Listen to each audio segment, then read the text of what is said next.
आइए दोस्तों, अब हम सॉल्व करेंगे एनसीईआरटी गणित क्लास 10th प्रश्नावली 13.1 का प्रश्न क्रमांक 2।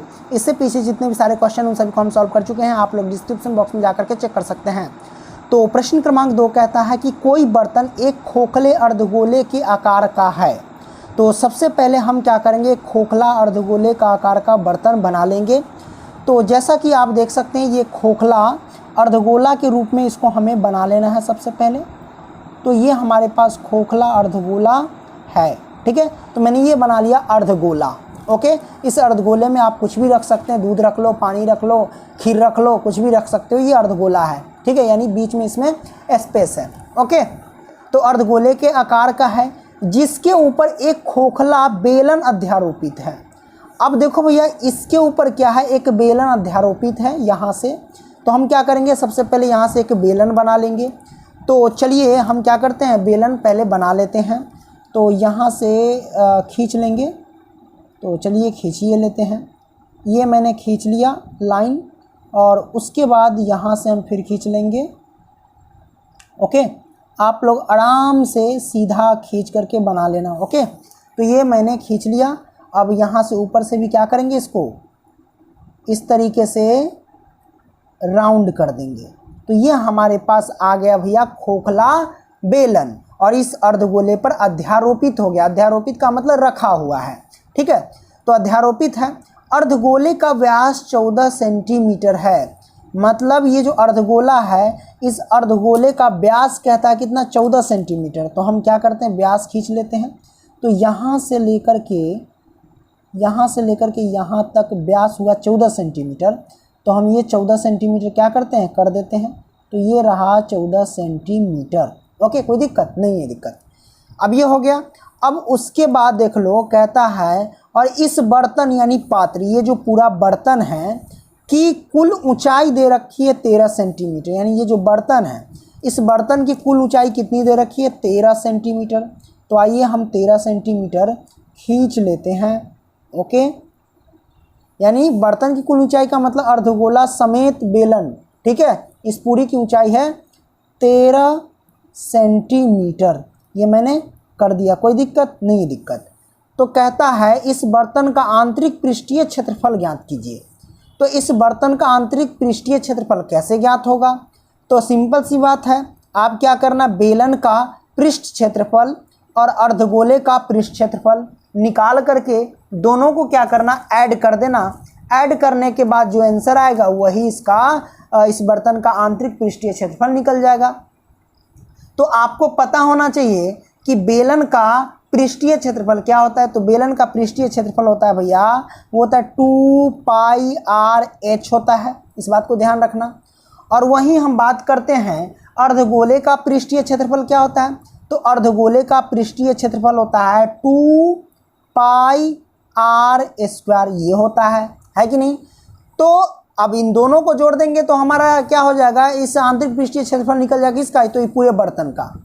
तो निकालने के लिए हम क्या करेंगे, सबसे पहले इस बेलन का यहाँ h देख रहे हैं तो ऊंचाई ज्ञात कर लेंगे। उसके बाद तिर्जा ज्ञात कर लेंगे, और इस अर्धगोले का भी तिर्जा ज्ञात कर लेंगे। तो बड़ा सिंपल है। यहाँ कैसे निकलेगा, आपको पता है कि ये यहाँ से लेके यहाँ तक व्यास है जो 14 सेंटीमीटर दिया गया है ना। अब ये जो व्यास है ना, याद रखना, ये जो व्यास है ये बेलन का भी व्यास हो गया। क्वेश्चन में क्या कह रहा था कि अर्धगोले का व्यास 14 सेंटीमीटर, ठीक है।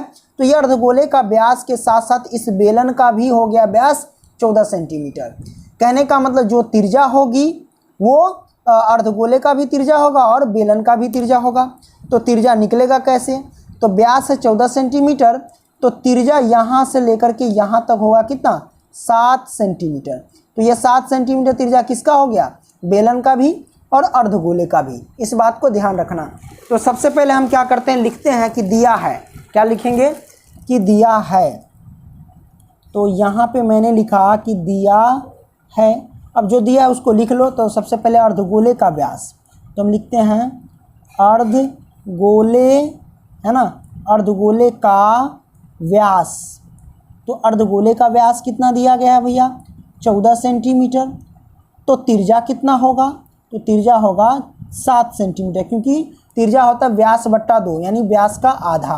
तो ये हो जाएगा 7 सेंटीमीटर। अब आपको पता चल गया कि जो त्रिज्या किसका, अर्धगोले का, वही त्रिज्या बेलन का भी होगा, है कि नहीं, इस बात को ध्यान रखना। तो हम यहाँ पे लिख सकते हैं, इसलिए बेलन का त्रिज्या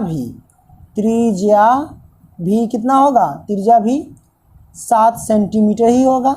ओके, तो मैंने 7 सेंटीमीटर कर दिया। अब हम निकालेंगे भैया क्या, तो इस बेलन का ऊंचाई निकालेंगे। ठीक है, तो इस बर्तन की कुल ऊंचाई 13 सेंटीमीटर दी रखी है। तो हम सबसे पहले लिखेंगे कि बर्तन की कुल ऊंचाई कितना दे रखा है भैया, तो ऊंचाई हम लिख लेते हैं, कुल ऊंचाई जो दे रखा है वो 13 सेंटीमीटर दे रखा है। तो हमें निकालना है बेलन का ऊंचाई। बेलन का ऊंचाई यहाँ से लेके यहाँ तक का ऊंचाई निकालना है। तो आपको पता होगा कि जो त्रिज्या होती है वो चारों तरफ होती है कहीं भी, क्योंकि अर्धगोले में भी अनंत त्रिज्या है ना। तो यहाँ से लेके यहाँ तक त्रिज्या है, तो क्या आप यहाँ से लेके यहाँ तक त्रिज्या नहीं खींच सकते? क्या यह सीधा नहीं खींच सकते? बिल्कुल खींच सकते हैं, क्योंकि इसमें अनंत त्रिज्या होती है और सभी त्रिज्या आपस में क्या होती है, बराबर होती है। तो ये त्रिज्या हो गई, है कि नहीं, क्योंकि इधर भी खींच सकते हैं इधर भी खींच सकते हैं, कोई दिक्कत नहीं। तो इस अर्धगोले की त्रिज्या कितनी है, 7 सेंटीमीटर। तो इस हिसाब से देखा जाए तो इस अर्धगोले की हाइट भी हो गई, है ना। तो यहाँ से लेके यहाँ तक बोले तो यहाँ से लेके यहाँ तक कितना, 7 सेंटीमीटर हो गया। ठीक है, तो अब बेलन की ऊंचाई निकालने के लिए सिंपल सी बात है, ये बर्तन की कुल ऊंचाई में से 7 सेंटीमीटर घटा देंगे तो बेलन की ऊंचाई निकल जाएगी। तो घटा देंगे, 13 में से 7 जाएगा तो कितना बचेगा, 6 सेंटीमीटर, है ना। तो बेलन की कुल ऊंचाई हो जाएगी 6 सेंटीमीटर। तो हम यहाँ पे लिखेंगे, इसलिए बेलन की ऊंचाई बराबर क्या हो जाएगा भैया, तो वही 13 में से घटा दो 7 तो हो जाएगा 6 सेंटीमीटर। कोई दिक्कत नहीं, ये आ गया। अब हम निकालेंगे भैया वही इस बर्तन का आंतरिक पृष्ठीय क्षेत्रफल, तो निकाल लेते हैं। तो लिखेंगे कि बर्तन का, है ना, तो यहाँ पे लिखते हैं बर्तन का आंतरिक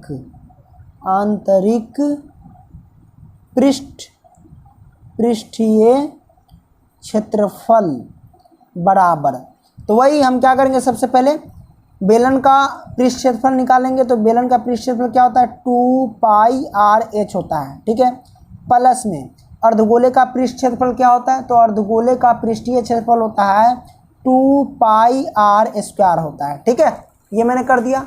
अब इन दोनों में कॉमन ले लो, 2π कॉमन ले सकते हो आसानी से, 2πr भी कॉमन ले सकते हो। तो हम r को अंदर ही रहने देते, सिर्फ 2π कॉमन ले लेते हैं। ठीक है, तो 2π अगर हम कॉमन लेंगे तो RH बचेगा।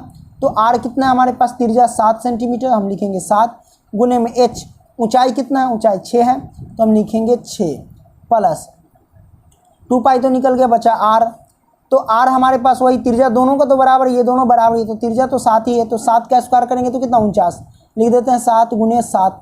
ओके, अब इसको हम क्या कर सकते हैं, इसको लिख सकते हैं कि 2 गुने में पाई का मान कितना, 22/7, है ना, और गुने में इधर हो जाएगा 7 छक 42 और प्लस में 7 सते 49। अब दोनों को जोड़ लो, तो इन दोनों को जोड़ेंगे तो क्या होगा हमारे पास, 2 गुने में 22/7 और गुने में 49 42 जोड़ो तो 9 अदू कितना होगा, 9 2 11, एक हासिल 1 4 4 8 1 9 91, 7 से काटो 13 सते 91 होगा। तो हमारे पास आएगा 2 गुने में 22 और गुने में 13, तो कितना आएगा, सबको गुना कर देंगे तो देखो भैया ये जो आएगा हमारे पास, ये तो काट दिए ना, 13 सते 91, 22 दूना 44। अब 44 में हम क्या करेंगे, 13 से गुना करेंगे, तो 44 में 13 से गुना करेंगे तो ये आएगा 572 सेंटीमीटर स्क्वायर क्षेत्रफल निकाले इसलिए। तो बर्तन का आंतरिक पृष्ठीय क्षेत्रफल निकल गया, यानी इस बर्तन का आंतरिक पृष्ठीय क्षेत्रफल निकल गया। आई होप कि आप समझ गए होंगे। वीडियो पसंद आया तो भैया लाइक करना एंड दोस्तों को भी शेयर करना। अगली वीडियो में मिलेंगे, तब तक के लिए बाय।